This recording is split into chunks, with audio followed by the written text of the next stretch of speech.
You know those moments when a tiny hand grabs onto something and suddenly everything you thought you knew just falls apart? That's exactly what happened when a little girl decided she wasn't letting go of the most dangerous man in the city. And honestly, the reason behind it all will absolutely wreck you. Before we jump in, just hit that subscribe button real quick, because trust me, you'll want more stories like this one. Juliet pressed her daughter's small hand tighter as they walked past the tall building where she cleaned floors every night. The little girl, Melanie, barely 3 years old, kept pulling toward the glass doors like something inside was calling her name. "Mama, the nice man," Melanie whispered, her eyes wide and searching. Juliet's stomach dropped. There was no nice man in that building. Only Moonji Choi, the man whose name made grown men look away. The man whose office she cleaned in complete silence because even the walls seemed afraid of him.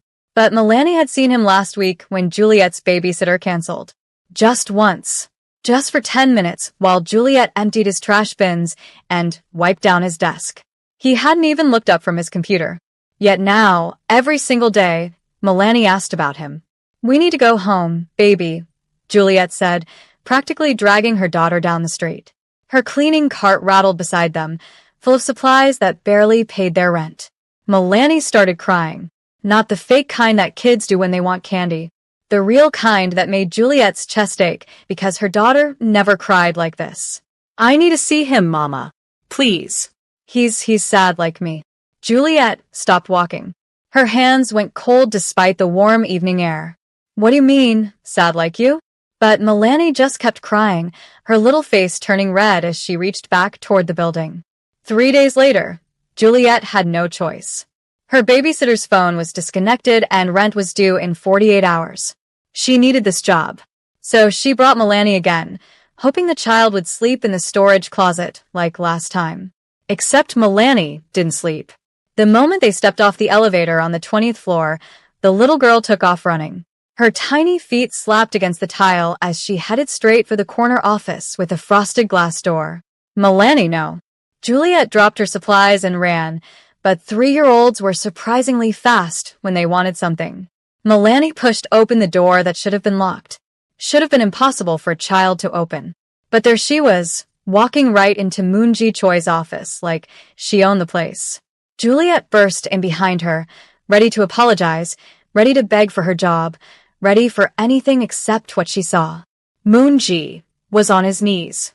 This man who controlled half the city's underground business was kneeling on his expensive rug, eye level with Melanie, and he was crying. Not loud, not dramatic, just silent tears running down his face while Melanie patted his cheek with her small hand. "It's okay," Melanie said softly. "I lost my daddy too." Juliet couldn't move, couldn't breathe. Couldn't process what her daughter just said because Melanie's father wasn't dead. He'd just left them. Walked away before Melanie was even born. Moonji's dark eyes met Juliet's across the room, and something in them made her knees weak. Pain. So much pain it felt like drowning just looking at him. How did she know? His voice came out rough, barely above a whisper. "Know what?" Juliet managed to ask. "My daughter died 3 months ago. She was 4. He looked back at Melanie, who was now holding his hand like they were old friends. "How did your child know?" Juliet opened her mouth, but nothing came out. Because how could Melanie know? How could a 3-year-old possibly understand something like that?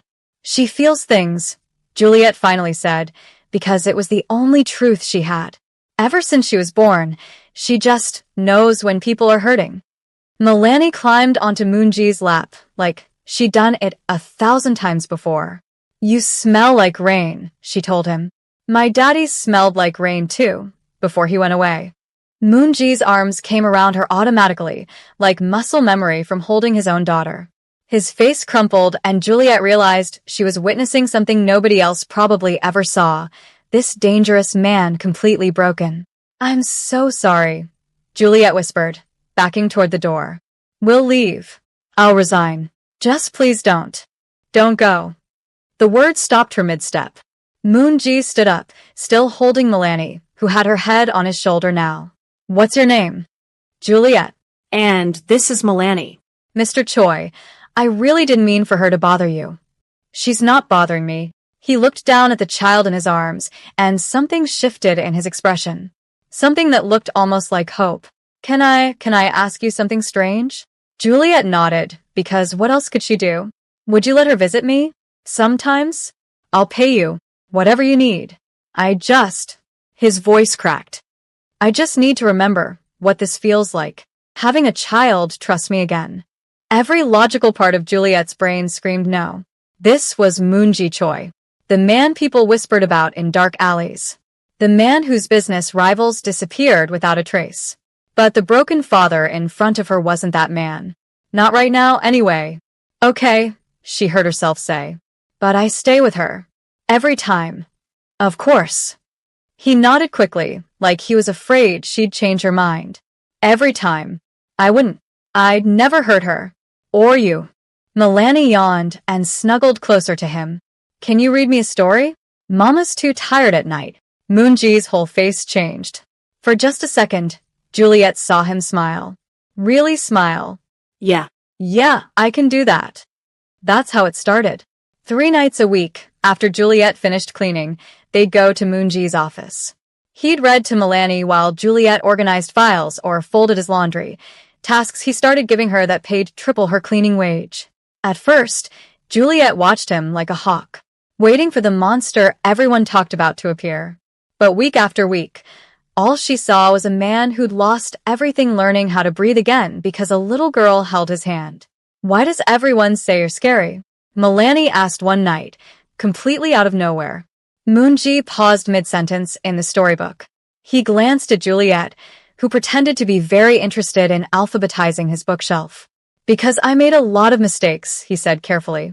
Sometimes when people are hurt, they hurt others. I did that. I'm not proud of it. But you're not hurting now, Milani said matter-of-factly. You're just sad. Yeah, baby. I'm just sad. Milani patted his face again, that gesture that had become her signature move with him. It's okay to be sad. Mama cries in the bathroom sometimes. She thinks I don't hear, but I do. Juliet's hands stilled on the books. She felt Moonji's eyes on her, but couldn't bring herself to turn around. Why does your mama cry? He asked Milani gently.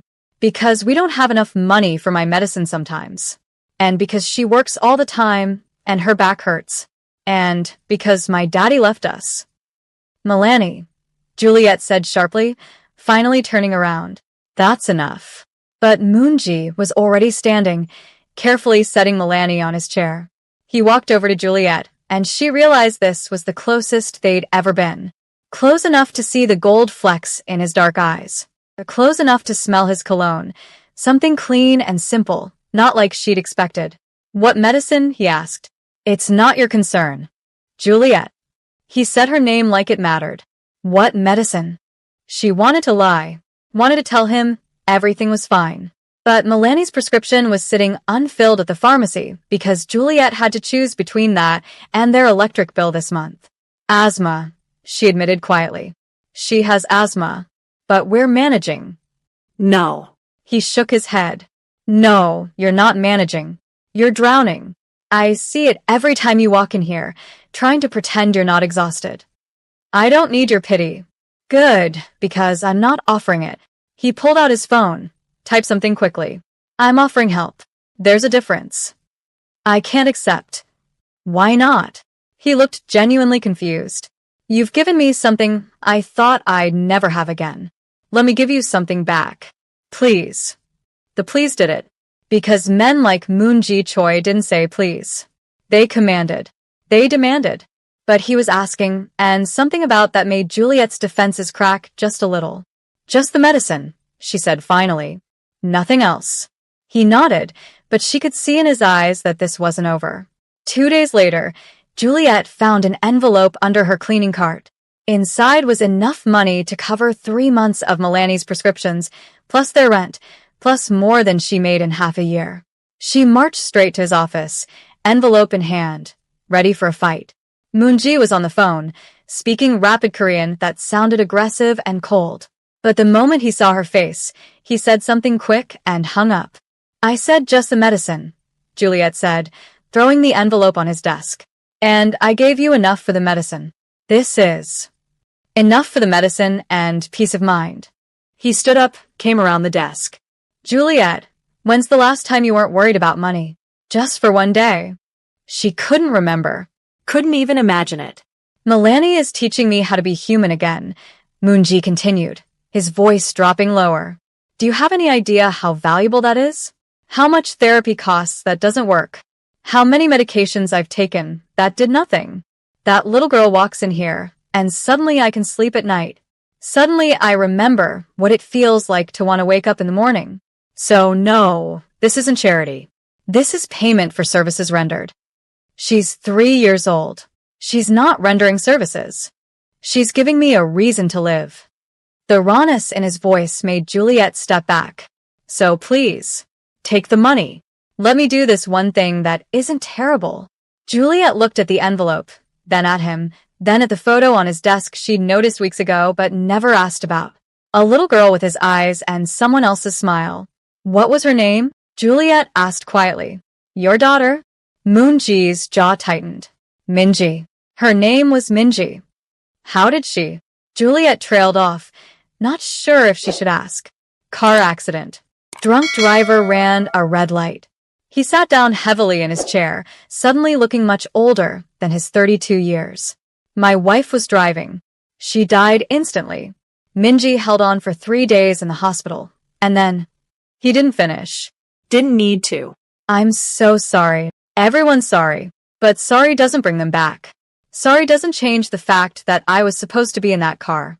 I was supposed to drive them to her dance recital, but I had a meeting. A meeting. He laughed bitterly. I chose business over my family, and they died because of it. Juliet sat down in the chair across from him, without being invited. It wasn't your fault. Wasn't it? If I'd been there, you'd probably be dead too. Or maybe the accident would have happened anyway, just with you in it. She leaned forward. I know about guilt, Moonji. I know about blame. I blamed myself for Milani's father leaving. Thought if I'd been prettier, smarter, better somehow, he would have stayed. But some things just happen. They're not her fault. Do you really believe that? I'm trying to. She smiled sadly. Same as you're trying, probably. They sat in silence for a while. Outside, the city lights flickered on as evening settled in. Somewhere down the hall, a vacuum cleaner hummed. Keep the money, Moonji said finally. And maybe I could take you and Milani to dinner sometime? Somewhere Milani would like. I haven't been to a place like that since Minji. Something in Juliet's chest shifted. Warmed. Probably a terrible idea, but she found herself nodding anyway. Okay. But nowhere fancy. Milani's a picky eater. I know a place. His smile was small but genuine. Minji loved it. Best pancakes in the city, and yes, they serve breakfast for dinner. That Saturday, Juliet dressed Milani in her least worn dress and tried not to think about how this felt suspiciously like a date. It wasn't a date. Just a thank you dinner. Just 3 people sharing a meal. Except Moonji showed up at their tiny apartment in jeans and a regular shirt instead of his usual formal wear, and he brought Milani a stuffed bunny that made her squeal with joy, and he looked at Juliet like she was wearing something far nicer than her clearance rack blouse. You look nice, he said, stumbling over the words like he'd forgotten how to give compliments. You look different, Juliet replied. Almost normal. He laughed. Actually laughed. I'll take that as a compliment. The restaurant was small and bright, and filled with families. Milani loved it immediately, climbing into the booth and demanding to sit next to Moonji. Someone's got a favorite, Juliet teased, sliding in across from them. Can't imagine why, Moonji said, but his eyes were soft as Milani chattered about her stuffed bunny, already named Rainbow, apparently. They ordered too much food. Pancakes and waffles and French toast and eggs. Milani got syrup everywhere and Moonji didn't even flinch when she accidentally smeared some on his shirt. Minji did the same thing once, he said quietly, wiping at the spot. Covered me in maple syrup head to toe at her 2nd birthday party. You miss her, Juliet said. Not a question. Every second of every day. He looked at Milani, who was now making her bunny dance across the table. But this helps. Being here, remembering that life goes on, even when you don't want it to. She'd want you to be happy probably. I don't know if I remember how to be happy. Not really. Juliet reached across the table and squeezed his hand. Just once. Just for a second. But the way his fingers tightened around hers before she pulled away made her think maybe they were both figuring things out together. After dinner, they walked through the park even though it was getting dark. Milani ran ahead, chasing pigeons and laughing in that pure way only kids could. I need to tell you something, Moonji said as they walked. Juliet's stomach tightened. Here it comes, she thought. The catch. The thing that would ruin this nice evening. I'm leaving the business, he continued. The other business. The one people whisper about. You don't have to explain. Yes, I do. Because I don't want secrets between us, and because you deserve to know what kind of man is spending time with your daughter. He stopped walking, turned to face her. After Minji and my wife died, I stopped caring about consequences. I made decisions that hurt people. Built an empire on things I'm not proud of. But lately I've been thinking about what Minji would say if she could see me now. And I don't think she'd be proud. So you're getting out? Trying to. It's not easy. Men like me don't just walk away. But I'm working on it. He paused. I wanted you to know. In case you decide you don't want Milani around me anymore. I'd understand. Juliet watched her daughter, still chasing birds in the fading light. Everyone has a past, Moonji. What matters is what you do now. And right now, you're making my daughter happier than I've seen her in months. You're trying to be better. That counts for something. You really believe that? I really do. His smile was like sunrise, slow and warm and full of promise. But promises, Juliet would learn, were fragile things. The trouble started 3 weeks later when Juliet noticed a black car following them home from the grocery store. Then another one parked outside their apartment building. Then strange men in dark suits asking their neighbors questions about the African woman and her child. Juliet didn't tell Moonji at first. Didn't want to worry him when he was already dealing with so much. But when Milani mentioned that a mean man tried to talk to her at daycare, Juliet's maternal instincts overrode everything else. She called Moonji from a payphone because suddenly her cell felt unsafe. We need to talk. He was at her apartment in 15 minutes, which should have been impossible given traffic. His face was tight with worry as she explained everything. They're sending a message, he said, pacing her tiny living room. My competitors. They know I'm trying to leave and they're not happy about it. Why would they care about us? Moonji stopped pacing, looked at her with something like dread. Because I've been seen with you, with Milani, and in my world, that makes you leverage. Juliet's blood went cold. We need to stay away from you then. If being around you puts Milani in danger. No. He shook his head firmly. No, that's not happening. You and Milani are the only good things in my life right now. I'm not losing you too. This isn't about what you want to lose, Juliet said, her voice rising. This is about keeping my daughter safe. And I will keep her safe. Both of you. I promise. Your promises don't stop cars from following us. Your promises don't. I'll fix this. Moonji grabbed her shoulders gently. Juliet, I swear to you I'll fix this. Just trust me. Please. She wanted to pull away. Wanted to grab Milani and run somewhere he'd never find them. But the desperation in his eyes held her in place. 1 week, she said. Fix it in 1 week or we disappear. I mean it. He nodded. 1 week. That night, Moonji didn't sleep. He made calls, attended meetings, called in every favor he'd ever earned. His old partners weren't happy when he announced his official retirement from their organization, but they understood the language of money and power.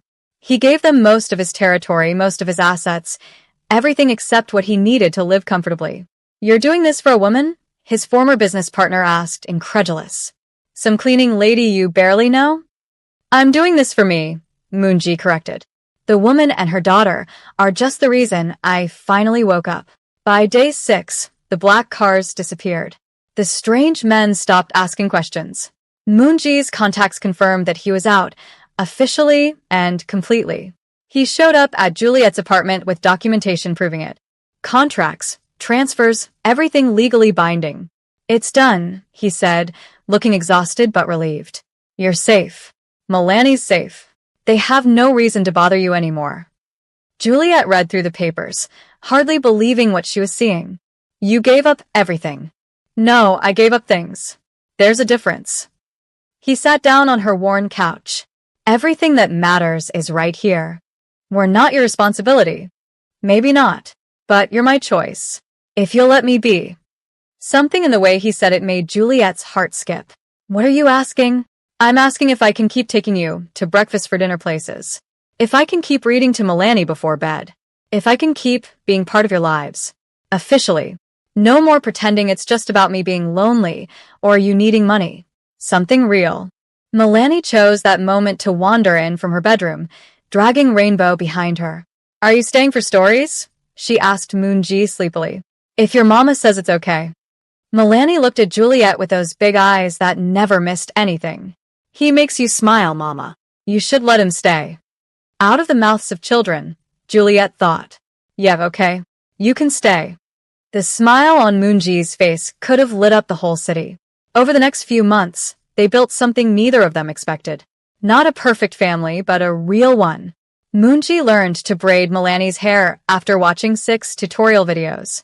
Juliet taught him how to make her mother's recipe for stew that made Milani request seconds. They went to parks and museums, and once, memorably, to a children's concert where Milani danced until she fell asleep on Moonji's shoulder. Juliet's friends were skeptical at first. A man like Moonji Choi dating a woman like her? But they saw how he looked at her, like she'd hung the moon and stars, and slowly, they came around. You're good for him, Moonji's cousin said one day when she stopped by with food. I haven't seen him this alive since before the accident. He's good for us too, Juliet admitted. Because it was true. Moonji had enrolled Milani in a better daycare, found Juliet a job at his legitimate tech company that paid actual living wages, and more importantly, he'd shown both of them what stability felt like. But the best part wasn't the money or the security. It was the little moments. Moonji teaching Milani to count in Korean. Juliet falling asleep during movie nights and waking up with a blanket tucked around her. The three of them cooking dinner together in Moonji's much larger apartment that was slowly filling with Milani's drawings and toys. I want to introduce you to someone, Moonji said one evening after Milani had gone to bed. Juliet looked up from the dishes. Who? My parents. They want to meet the woman who brought me back to life. And the little girl who saved me. Juliet's hands stilled in the soapy water. Your parents. The ones who probably expected you to marry someone Korean and successful and... The ones who just want me to be happy, Moonji interrupted gently. And you make me happy. So does Milani. That's all that matters to them. What if they don't like me? Impossible. He came up behind her, wrapped his arms around her waist. You're brilliant and strong and beautiful. What's not to like? I'm a single mother who cleans offices for a living. Well, used to clean offices. You're a woman who worked 3 jobs to provide for her daughter, who taught herself English by watching television, who never gave up even when things were impossible. My parents will love you. He was right. Moonji's parents were warm and welcoming, if a little surprised. His mother hugged Juliet tightly and whispered, "Thank you for bringing light back to our son's eyes." His father spent the whole dinner playing with Milani, who charmed him completely by attempting to speak Korean with her 3-year-old pronunciation. She has a gift, Moonji's mother said, watching Milani. My grandson's grandmother. She could feel things too. Emotions, pain, joy. She always knew when someone needed help. Milani's been like that since birth, Juliet said. Sometimes it's wonderful. Sometimes it's exhausting for her. It's a blessing and a burden, the older woman agreed. But with the right guidance, it becomes a superpower. After dinner, Moonji's father pulled him aside. Juliet tried not to eavesdrop, but couldn't help overhearing some of it. She's nothing like we expected, his father said. I know, but she's everything you need. We can see that. I want to marry her, Dad. Eventually. When she's ready. Juliet's heart stopped. Marriage? They'd only been together for a few months. But then again, when you knew, you knew. Except life had taught Juliet that knowing wasn't enough. The problem appeared in the form of Milani's biological father, Marcus, who showed up at their door one random Tuesday with a new haircut and empty apologies. I want to meet my daughter, he said, like he had any right. You walked away before she was born, Juliet said coldly. You have no daughter. I made mistakes. I want to fix them. For years too late. But Marcus was persistent. He started showing up at Milani's daycare, at the park, outside Juliet's work. Never threatening, just there. A constant reminder that maybe Milani deserved to know her biological father. Juliet didn't tell Moonji at first. Didn't want to burden him with more problems. But Milani, perceptive as always, mentioned this sad man who says he's my daddy during story time one night. Moonji's whole body went rigid. What's sad man? It's nothing, Juliet tried to say. Juliet. What? Sad. Man. So she told him everything. About Marcus showing up, about his claims of wanting to be a father, about how conflicted she felt because maybe Milani did deserve a chance to know where she came from. He abandoned you, Moonji said flatly. He doesn't get to waltz back in now. I know, but nothing. I'm her father. Me. I'm the one who reads her stories and braids her hair and takes her to the doctor. I'm the one who loves her. You're not legally her father. The words came out harsher than Juliet intended. She watched something break in Moonji's expression. Right, he said quietly. Of course. I'm not.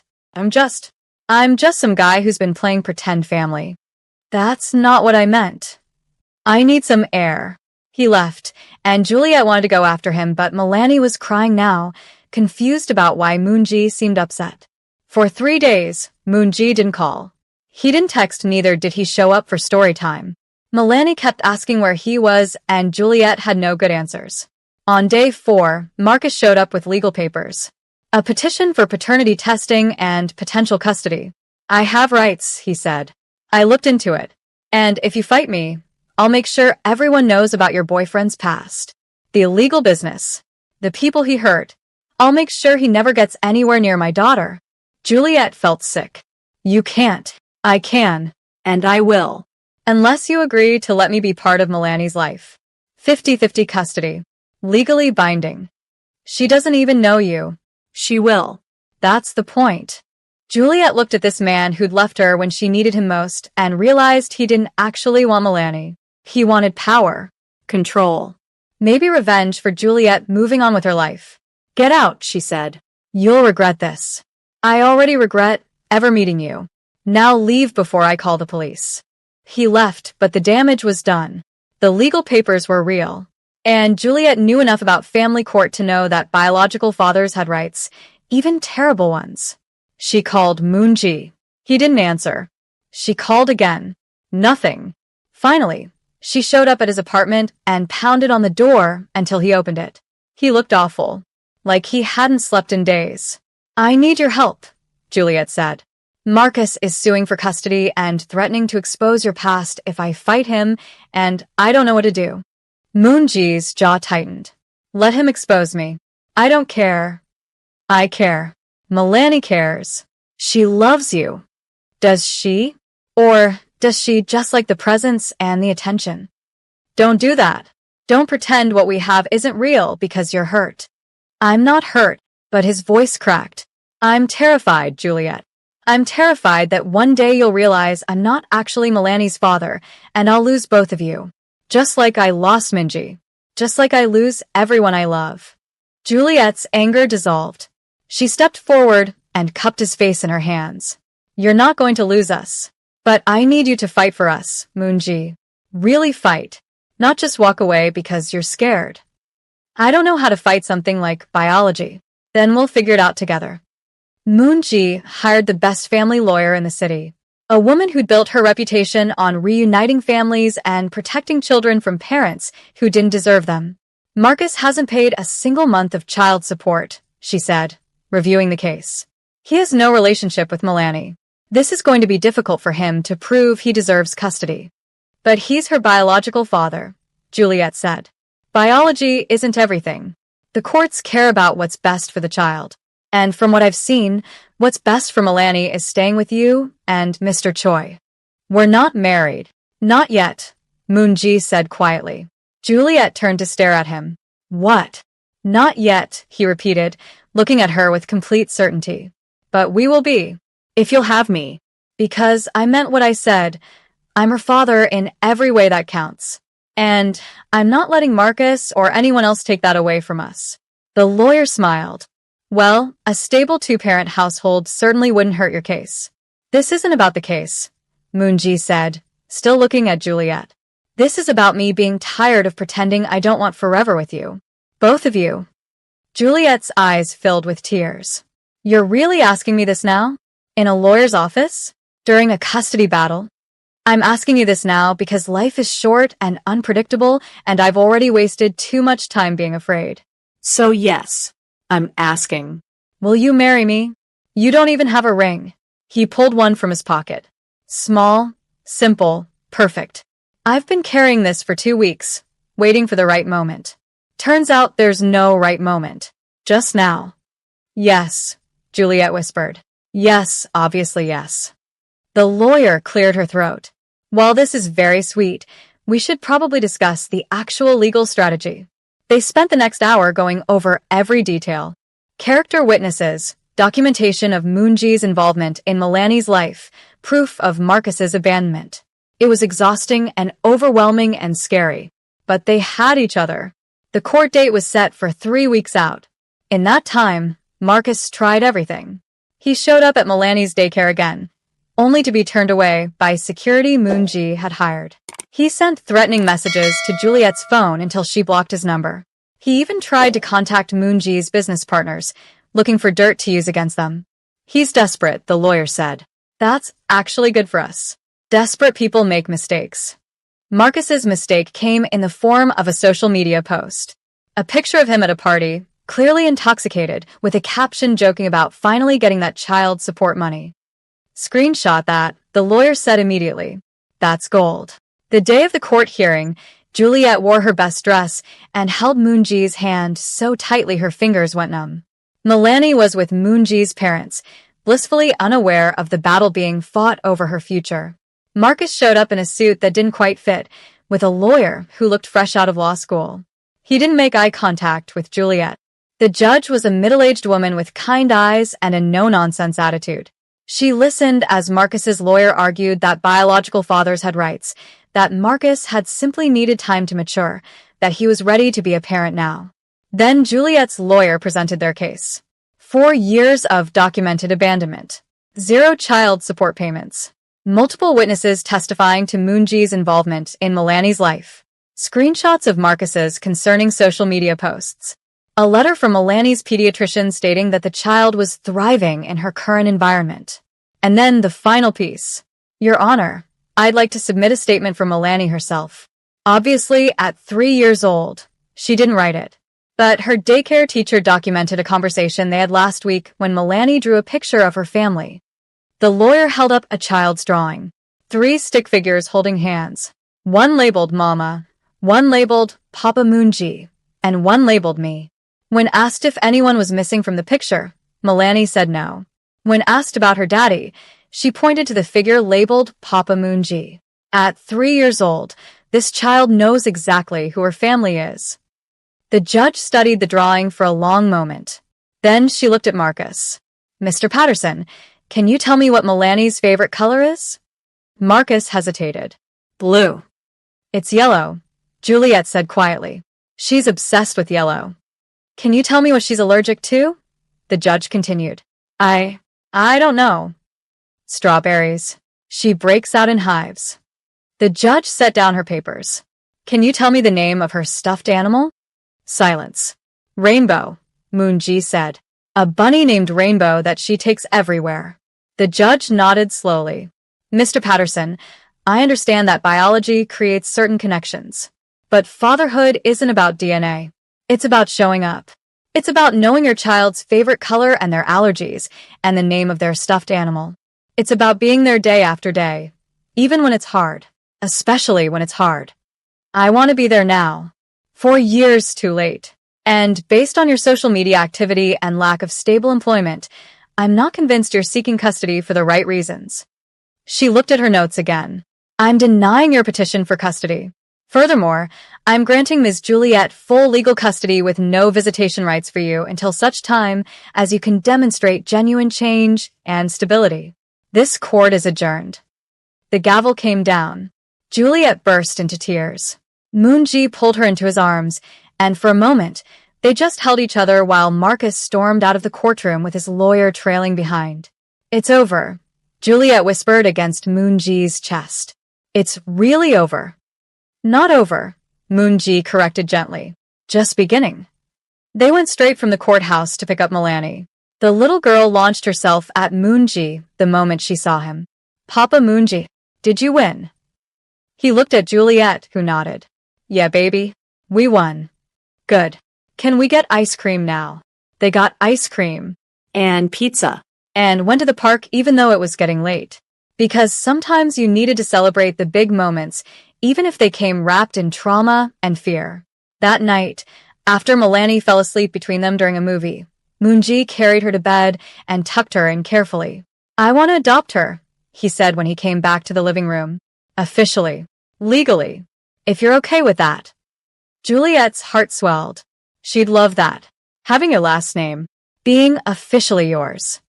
She's already mine. Has been since the moment she walked into my office and patted my face. But yeah, making it legal would be nice.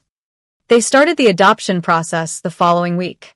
More paperwork, more court dates, but these ones felt different. Hopeful instead of scary. 3 months later, Milani became Milani Choi in the eyes of the law. She didn't really understand what it meant, but she loved the party they threw to celebrate and the cake that was shaped like Rainbow the Bunny. We're a real family now, she announced to anyone who would listen. I have a mama and a papa and everything. You always had everything, Moonji told her. We just made it official. 2 months after that, Juliet and Moonji got married in a small ceremony at the park where they'd had their first real conversation. Milani was the flower girl and took her job very seriously, scattering petals with intense concentration. Moonji's vows made everyone cry. I thought I'd lost my chance at family when Minji died. I thought happiness was something in my past, not my future. But then a 3-year-old girl decided I needed her, and her mother decided I was worth a chance, and suddenly, I had everything again. Juliet, you and Milani saved my life. I promise to spend the rest of mine making sure you know how loved you are. Juliet's vows were simpler. I promise to let you braid Milani's hair, even though you're still learning. I promise to make your favorite stew when you've had bad days. I promise to build this life with you one day at a time, for as long as we both live. They kissed while Milani made gagging noises that had everyone laughing. The reception was small but perfect. Moonji's parents welcomed Juliet's friends like they'd known them for years. Milani danced until her fancy shoes hurt and then danced barefoot. Someone made a speech about how love shows up in unexpected places. Late in the evening, Moonji found Juliet standing alone on the edge of the dance floor, watching Milani twirl with his mother. Happy? He asked, slipping his arm around her waist. Impossibly happy. Which kind of scares me, honestly. Why? Because I keep waiting for something to go wrong. For this to be too good to be true. It's not too good to be true. It's just true. Good and messy and real. He kissed her temple. We're going to fight sometimes. Have bad days. Deal with hard things. But we'll do it together. Together, Juliet echoed, liking the sound of it. Milani ran over, breathless and grinning. Can we go home now? My feet hurt, and I want Papa to read me a story. Which story? Moonji asked, scooping her up. The one about the princess who saved herself. That's your favorite. Yeah, because Mama says that's what she did. Before you came and helped. Moonji looked at Juliet over Milani's head. Your mama is definitely the princess in this story. I'm just the lucky guy who got to be part of her happily ever after. What does that make me? Milani asked. The reason we all found each other, Juliet said, reaching over to smooth her daughter's hair. The little girl who saw someone hurting and decided to help, even though you were just a baby. I'm not a baby anymore. No, you're not. You're our whole world. They went home, to Moonji's apartment that had officially become their apartment now. Juliet changed out of her wedding dress, while Moonji read Milani her story. By the time she came out in comfortable clothes, they were both asleep on Milani's bed, the storybook still open between them. Juliet stood in the doorway and let herself feel it all. the gratitude, the love. The sheer impossibility of how a 3-year-old's instinct to comfort a stranger had led to this. She thought about the title of this story, about a maid's toddler stalking a mafia don, about how people would probably never understand what really happened unless they knew the truth. The truth was simpler than anyone expected. A little girl felt someone's pain and refused to ignore it. A broken man learned how to hope again. A single mother discovered that family could look different than she'd imagined and still be exactly right. No violence. No grand revenge. No dramatic chases or last-minute rescues. Just 3 people who needed each other, finding their way to wholeness one day at a time. Life settled into a rhythm that felt almost too perfect. Moonji got a job at a consulting firm helping other people exit from dangerous business situations, using his past to create better futures for others. Juliet finished her degree online and started working as a social worker, helping families like hers navigate the system. Melanie thrived. She started kindergarten and immediately became everyone's favorite because she could sense when kids were sad or scared and would sit with them until they felt better. She's going to be a therapist someday, her teacher said during parent conferences. Or maybe a counselor. She has such a gift for emotional intelligence. She got that from her mama, Moonji said, squeezing Juliet's hand. But gifts came with complications. Melanie's empathy meant she absorbed everyone's emotions, which led to meltdowns when she got overwhelmed. School days were exhausting for her. She'd come home and cry for an hour, unable to explain why except that she felt too much. Juliet and Moonji worked with a child psychologist who specialized in sensitive children. They learned techniques to help Melanie process emotions without being consumed by them, created quiet spaces where she could decompress, taught her that feeling things deeply was a superpower, not a weakness. It gets easier, the psychologist promised. As she gets older, she'll learn to manage it better. And she did.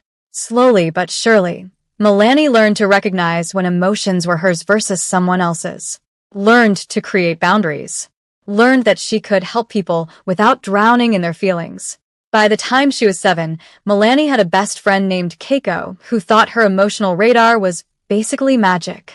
The two of them were inseparable, always making up games where Melanie was a superhero who could sense danger through feelings. You know this is just going to make her more powerful when she's older, right? Moonji said, watching the girls play through the window. I know. Juliet smiled. She's going to change the world someday, in her own quiet way. Takes after her mother. And her father. Juliet leaned against him. The one who taught her that broken people can heal if they have the right support. Moonji was quiet for a moment. I still think about Minji sometimes. Wonder what she'd be like now if she'd lived. Of course you do. She'll always be part of you. You're okay with that? I'm okay with all of you, Moonji. The past and the present and whoever you're becoming. That's what love is, probably.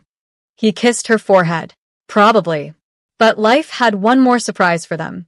About a year after they got married, Juliet started feeling nauseous in the mornings. At first, she blamed it on stress from her new job. Then she realized she was late. The pregnancy test sat on the bathroom counter while she and Moonji stared at it in shock. We're having a baby, Juliet whispered. We're having a baby, Moonji repeated, like he couldn't quite believe it. They told Melanie first. She was 8 now, old enough to understand what it meant. I'm going to be a big sister? Her eyes went wide. Really? Really? Juliet confirmed. Melanie was quiet for a long moment. Then she put her hand on Juliet's still flat stomach. The baby is happy, she announced. I can feel it. You can feel a baby's emotions already? Yeah. It's like warm, like sunshine. Moonji and Juliet exchanged glances.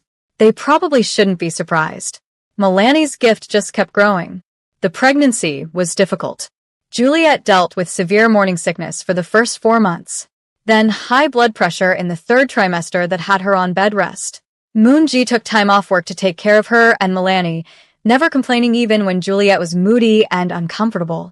I look like a whale, Juliet grumbled one evening. You look beautiful, Moonji said automatically. Liar. Okay, you look like a beautiful whale. She threw a pillow at him, but she was laughing. Melanie was the best helper. She'd bring Juliet water and snacks, read to her when she was stuck in bed, update her on everything happening at school. At night, she talked to Juliet's belly, telling the babies stories about their family. "You're going to love it here," Melanie said one night. "Mama gives the best hugs and Papa makes funny voices when he reads stories, and we have a dog now. Well, we're getting one soon, Papa promised, and you'll have your own room, but you can sleep in mine if you get scared." "What if the baby's a boy?" Moonji asked. "Then he can still sleep in my room if he's scared." Duh. The baby came early. 3 weeks before the due date, Juliet's water broke while she was making breakfast. Moonji nearly dropped the pan he was holding. Okay, don't panic. We practiced this." "I'm not panicking, you're panicking," Juliet said, breathing through a contraction. They called Moonji's parents to come get Melanie, grabbed the hospital bag they'd packed weeks ago, and headed to the hospital. Traffic was terrible and Juliet's contractions were getting closer together. "We're not going to make it," she gasped. "Yes, we are. Just breathe." They made it. Barely. Juliet was already dilated to 7 centimeters by the time they got her into a room. The baby was coming fast. Moonji held her hand through every contraction, let her squeeze until his fingers went numb, whispered encouragement when she wanted to give up. "You can do this.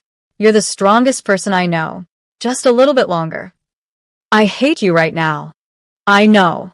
You can hate me all you want after the baby's here." 3 hours later, they had a son. Small and perfect and with Moonji's eyes.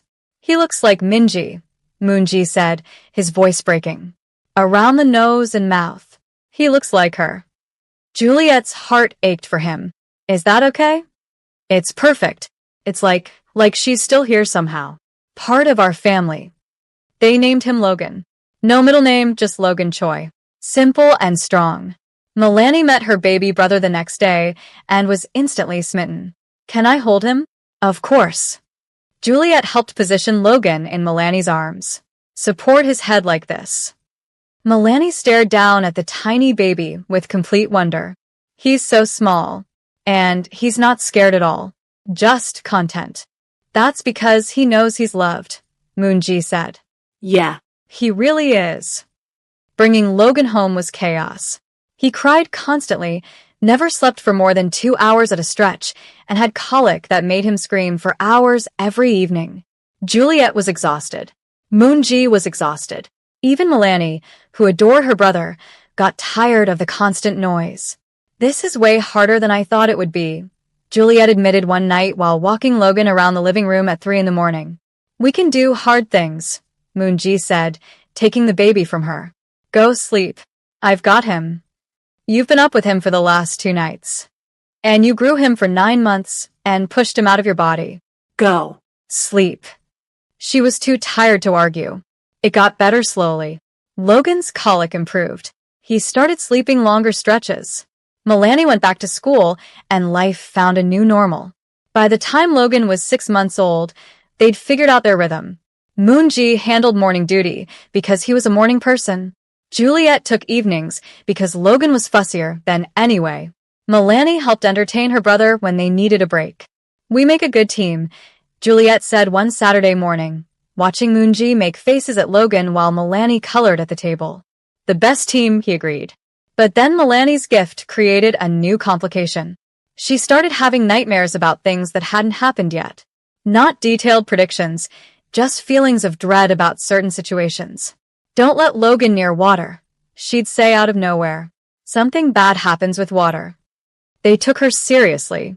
Kept Logan away from the pool at Moonji's parents' house. Made sure the bathtub was never filled unless someone was right there. Installed extra locks on the doors so he couldn't wander outside unsupervised. 2 weeks later, they understood why. Logan crawled for the first time, heading straight for a bucket of cleaning water Juliet had left in the bathroom. If Moonji hadn't been right there to grab him, if Melanie's warning hadn't made them hypervigilant. "Your gift saved your brother's life," Juliet told Melanie that night. "I know. That's why I have it, probably. To keep people safe." At 9 years old, Melanie was already wiser than most adults. The years blurred together after that. Melanie became a preteen who was somehow both mature beyond her years and still very much a kid. Logan grew into a toddler with his father's determination and his mother's laugh. Moonji's consulting business expanded. Juliet got promoted to senior social worker. They bought a house, got the dog Moonji had promised, took family vacations to beaches and mountains, had good days and bad days and everything in between. On Milani's 13th birthday, she asked an unexpected question during dinner. Do you ever regret it? How we became a family. Juliet set down her fork. What do you mean? I mean, it was kind of weird, right? Me just walking into Papa's office when I was 3, deciding we needed to save him. Normal families don't start like that. Moonji reached across the table to take her hand. Normal is overrated. And no, I don't regret a single second. Yes, it started in an unusual way.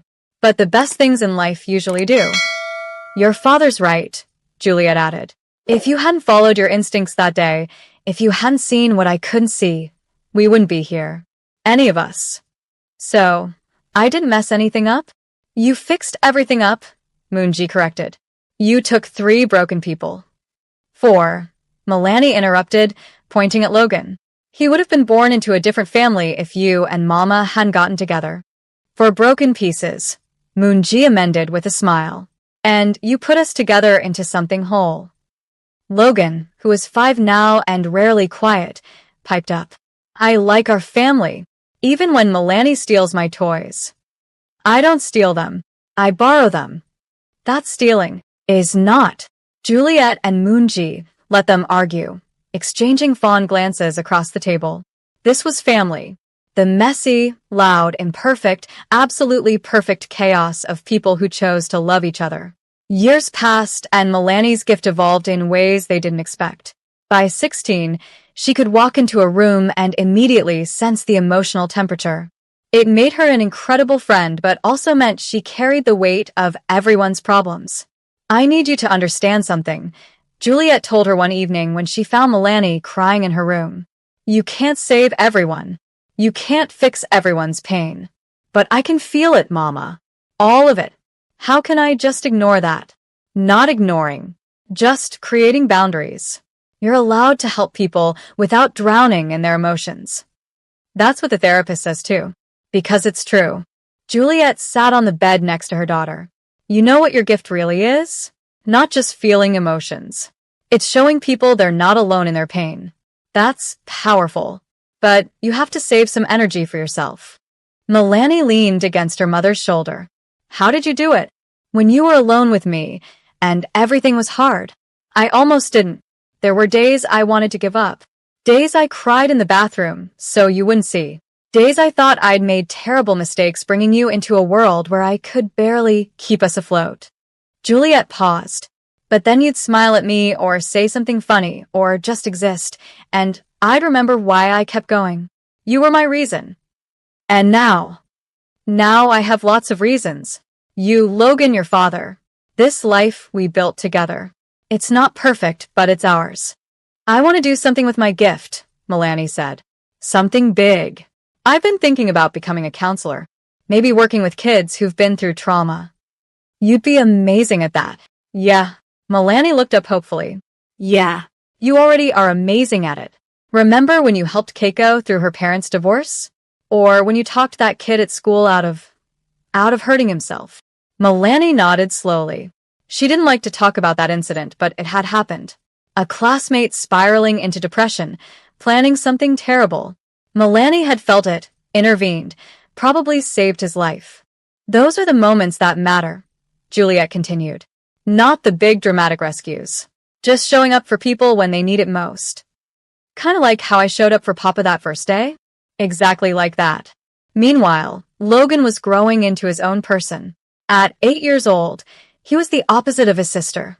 Loud where she was quiet, impulsive where she was thoughtful. He played soccer and skateboard and came home with scraped knees almost daily. Your son is going to give me gray hair, Moonji complained after Logan's latest emergency room visit for a sprained wrist. My son? He's yours too. He got the reckless gene from your side of the family. My side? You're the one who used to run an illegal business operation. That was calculated risk. Logan just jumps off things to see what happens. But they both loved him fiercely. Loved how he balanced out Milani's intensity with his lightness. Loved how he could make them laugh even when they were stressed. Loved watching him discover who he was becoming. On Juliet and Moonji's 10th wedding anniversary, they renewed their vows. Not because they needed to, but because they wanted to. Because 10 years of marriage after everything they'd been through felt worth celebrating. Milani and Logan stood up with them this time. Milani read a poem she'd written about family. Logan mostly fidgeted, but smiled when it mattered. 10 years ago, I married my best friend, Moonji said during his vows. I thought I knew what love was. Thought I understood commitment. But this decade has taught me that love isn't just a feeling. It's a choice you make every single day. Choosing to be patient when things are hard. Choosing to communicate when you'd rather shut down. Choosing to grow together instead of apart. He looked at Juliet with so much love it made her chest tight. You chose me when I was broken. You chose to build a life with me even when it would have been easier to walk away. You chose our family every day for 10 years. So today, I'm choosing you again. For the next 10 years, and every decade after that. Juliet's vows were simpler, but no less meaningful. I choose you. I choose us. I choose this beautiful, messy, perfectly imperfect life we've created. Today and always. They kissed while their kids cheered and their friends clapped and Moonji's parents dabbed at their eyes with tissues. The party afterward was bigger than their actual wedding had been. Friends from every phase of their lives mixed together. Juliet's coworkers. Moonji's business contacts. Milani's friend group. Logan's soccer team. Late in the evening, Juliet found herself alone on the venue's patio, just breathing in the night air. Moonji joined her a moment later. Hiding from her own party. Just taking a minute. It's been a lot. Good lot or overwhelming lot? Both, maybe. She leaned against him. Can you believe it's been 10 years? Sometimes it feels like yesterday that Milani walked into your office. Sometimes it feels like a lifetime ago. Time is weird like that. Moonji wrapped his arms around her waist. But I'm grateful for every second of it. Even the hard parts. Especially the hard parts, probably. They taught us how strong we are. They stood in comfortable silence, watching through the windows as Milani taught some of the younger kids a dance and Logan attempted to juggle napkins. Do you ever think about what would have happened if Milani hadn't followed her instincts that day? Juliet asked quietly. All the time. I'd probably be dead or in prison or just existing without really living. Definitely not this happy. I'd still be working 3 jobs and barely making rent. Milani wouldn't have the opportunities she is now. Logan wouldn't exist. The universe works in mysterious ways. Or maybe it's not the universe. Maybe it's just a 3-year-old who refused to ignore someone's pain. Moonji kissed her temple. However it happened, I'm grateful. Me too. Inside, someone called for them to cut the anniversary cake. They headed back in together, hand in hand, ready for whatever came next. Because that was the thing about their family. They'd been built on unexpected foundations. A child's empathy, a broken man's grief, a single mother's resilience. But those foundations had proven stronger than anything conventional. Milani went on to study psychology in college, specializing in trauma counseling. She interned at a children's hospital and discovered her calling working with kids who'd experienced loss. I get it, she told Juliet during a visit home. I get what it's like to feel everything so intensely that it hurts. And I get what it's like to find healing in unexpected places. That's what I want to give these kids. Hope that things can get better. Logan surprisingly became interested in social justice work. After volunteering at one of Juliet's events, he decided he wanted to be a lawyer who helped families navigate the system. Like you and Mama had to do when that deadbeat tried to take custody of Milani, he explained to Moonji. I want to make sure kids end up with the parents who actually love them, not just the ones biology says they should be with. Moonji couldn't have been prouder. On what would have been Minji's 20th birthday, Moonji visited her grave with Juliet and the kids. It was something they did every year, not in sadness, but in remembrance. I tell her about you guys, Moonji admitted to Milani and Logan as they placed flowers on the headstone. About how you're both growing up. About our family. I think she'd be happy I found happiness again. She'd definitely be happy, Milani said with certainty. I can feel it, kind of, like an approval from somewhere far away. Your gift is getting really specific, Logan teased. Shut up. I'm having a moment. They laughed because that was okay too. Honoring the past didn't mean drowning in grief. That evening, back at home, they looked through old photos. Pictures of Milani at 3, tiny and determined. Pictures of Moonji in those early days when sadness still lived in his eyes. Pictures of Juliet looking exhausted but hopeful. Pictures of Logan as a baby, then a toddler, then the kid he was now. We should take a new family photo, Logan suggested. For the wall. They did. All 4 of them cramped onto the couch, laughing as the timer counted down. The picture captured them perfectly, imperfect, genuine, completely themselves. Moonji got it framed and hung it in the living room next to the drawing Milani had made as a child. The one that said, Mama, Papa Moonji me. We've come a long way from that drawing, Juliet observed. But the feeling's the same, Moonji said. Family. Love. Home. 20 years after that first meeting in Moonji's office, Milani stood in her own office at the Children's Hospital, where she now worked full-time. She was 23, freshly graduated with her master's degree, and already making a difference. Her first solo client was a 5-year-old boy who'd lost his parents in an accident. He hadn't spoken in 3 weeks, hadn't cried, hadn't shown any emotion at all. Milani sat across from him and just felt his pain, his confusion, his desperate need for someone to understand. It's okay to be sad, she said gently. It's okay to miss them. It's okay to be angry that they're gone. The boy looked at her with wide eyes. I know what you're feeling, Milani continued. I can't explain how, but I do. And I want you to know that even though it hurts now, it won't always hurt this much. You'll find people who love you. You'll build a new life. It'll be different than what you had, but it can still be good. The boy's lip trembled. Then he started crying. Really crying for the first time since the accident. Milani held him while he sobbed, and she thought about her own family, about how pain had brought them together, about how healing was possible even when it seemed impossible. That night, she called her parents. How was your first day? Juliet asked. Hard. Good. Important. Milani paused. I helped a kid today. Really helped him. And I thought about how you and Papa and me, how we're proof that broken things can be fixed. You sound like your father, Moonji said. He was on speaker now. Good. He's pretty smart.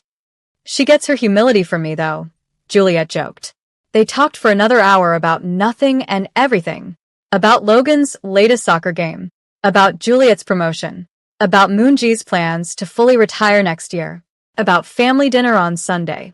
After they hung up, Milani sat in her apartment and thought about the title that had started this whole story. Poor maid's toddler kept stalking the Korean Mafia Don. The reason will shatter your heart. The reason wasn't what people would expect. Not danger or drama or secrets. Just a child who felt someone else's pain and refused to walk away. Just a man who'd forgotten how to hope until hope came to him in tiny, 3-year-old form. Just a mother who took a chance on something that seemed impossible. The reason that would shatter your heart was simple, really. It was that love, real, transformative love, could come from the most unexpected places. That healing was possible even after devastating loss. That family wasn't just about biology or tradition, or doing things the right way. It was about showing up for each other over and over, even when it was hard, especially when it was hard. Milani picked up her phone and texted the family group chat. Love you guys. Thanks for being the best unexpected family ever. Logan responded immediately with a string of emojis that made no sense. Juliet sent back a heart. Moonji wrote, We love you too, sweetheart. You saved us all, you know. But Milani knew better. They'd saved each other. That's how the best families worked. Somewhere across the city, Moonji set down his phone and looked at Juliet. They were older now, him pushing 53, her right behind him, but the way he looked at her hadn't changed. She's going to change the world, he said. She already is, Juliet replied.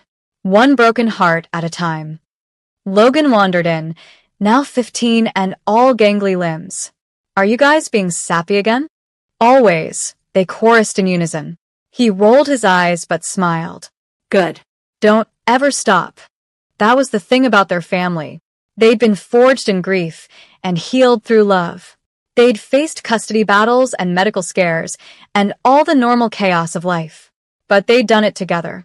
And 20 years after a 3-year-old girl decided a sad stranger needed her help, they were still together.